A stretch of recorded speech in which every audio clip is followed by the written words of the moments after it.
Bab 1. Pengenalan CSMS. 1,1. Apa itu CSMS? Contractor Safety Management System adalah sistem manajemen keselamatan dan kesehatan kerja K3 yang diterapkan kepada kontraktor oleh perusahaan utama. Tujuannya untuk memastikan bahwa seluruh kegiatan yang dilakukan oleh kontraktor memenuhi standar keselamatan kerja dan tidak membahayakan orang, aset, dan lingkungan di sekitar area kerja. 1,2. Dasar hukum. Pelaksanaan CSMS mengacu pada beberapa peraturan nasional dan internasional, antara lain Undang-Undang No.1 tahun 1970 tentang keselamatan kerja, PP No.50 tahun 2012 tentang penerapan SMK3, Permenaker nomor Per 05, Men 1996 tentang sistem manajemen K3, ISO 45001/2018 sebagai standar manajemen K3 internasional. 1,3. Latar belakang. Kontraktor merupakan mitra kerja penting dalam operasional perusahaan.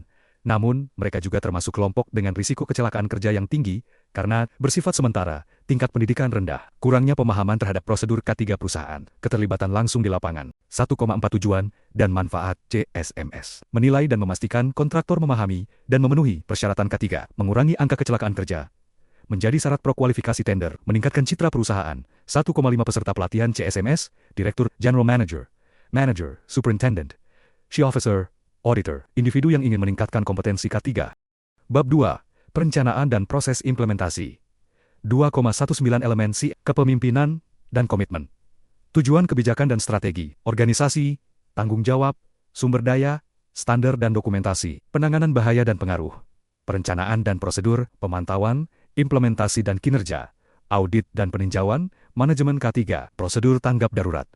2,2 Siklus CSMS. Penilaian risiko, prakualifikasi, seleksi, aktivitas pro-pekerjaan, penilaian saat pekerjaan berjalan, evaluasi akhir kontrak. 2,3 Peran dan tanggung jawab. Pemilik kontrak bertanggung jawab atas performa K3 kontraktor, melakukan evaluasi saat dan setelah kontrak berlangsung. CMR Contractor Management Representative, wakil kontraktor yang bertugas menjamin pelaksanaan sistem K3 sesuai perjanjian. 2,4 Penilaian risiko. Penilaian dilakukan berdasarkan jenis pekerjaan, lokasi pekerjaan, durasi proyek, pengalaman dan kompetensi kontraktor. Klasifikasi risiko, rendah, menengah, tinggi. 2,5 Rencana implementasi CSMS, persiapan SOP, pelatihan, dan komunikasi. Penerapan untuk kontrak risiko tinggi dan menengah, evaluasi, dan perbaikan berkelanjutan. Bab 3. Pelaksanaan di lapangan. 3,1 Aktivitas Pro-Urgent Pre-Job, Kick-off Meeting, Rencana Kerja Kontraktor HSE Plan, Review Potensi Bahaya dan Tanggap Darurat, Pre-Job Safety Meeting, Orientasi Lapangan, dan Pelatihan. 3,2 Program K3 Kontraktor HSE Plan. Disusun kontraktor. Disetujui oleh pemilik kontrak. Berisi target, kegiatan K3, dan rencana tanggap darurat selama proyek. 3,3 Pembinaan karyawan baru. Wajib untuk pekerja dengan pengalaman 6 bulan. Diberi pengawasan dan pembatasan area kerja tertentu.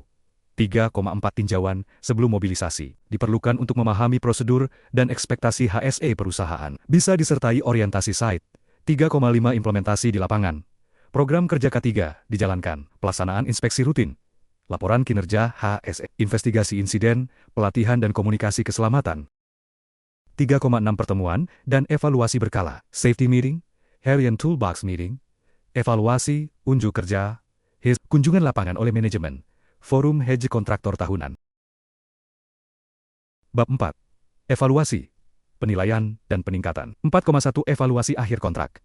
Dilakukan 1 bulan sebelum kontrak berakhir, hasil evaluasi disimpan sebagai referensi kontrak berikutnya. Melibatkan semua pihak terkait HES, kontraktor, lapangan, supply chain. 4.2 Final Evaluation. Penilaian menyeluruh terhadap efektivitas CSM digunakan untuk menyusun rekomendasi dan peningkatan sistem. Hasil dituangkan dalam HSE Closeout Report. 4,4 KPI. Key Performance Indicator. Indicator Leading, Training, Meeting, Inspeksi, Indikator Lagging, Kecelakaan, pelanggaran. Target KPI ditentukan tahunan dan disesuaikan dengan risiko proyek. 4,5 Elemen tambahan, Safety Policy, Safety Manual, Safety Inspection and Committee, Safety Objective Target, Safety Motivation and Training, Reporting and Investigation, Safety Equipment, Safety Support Team. Butuh bantuan dalam penerapan CSMS? Apakah Anda sedang menyusun dokumen CSMS untuk tender, melatih tim Anda dalam sistem manajemen keselamatan kontraktor, menyusun SOP, KPI, atau evaluasi kontraktor?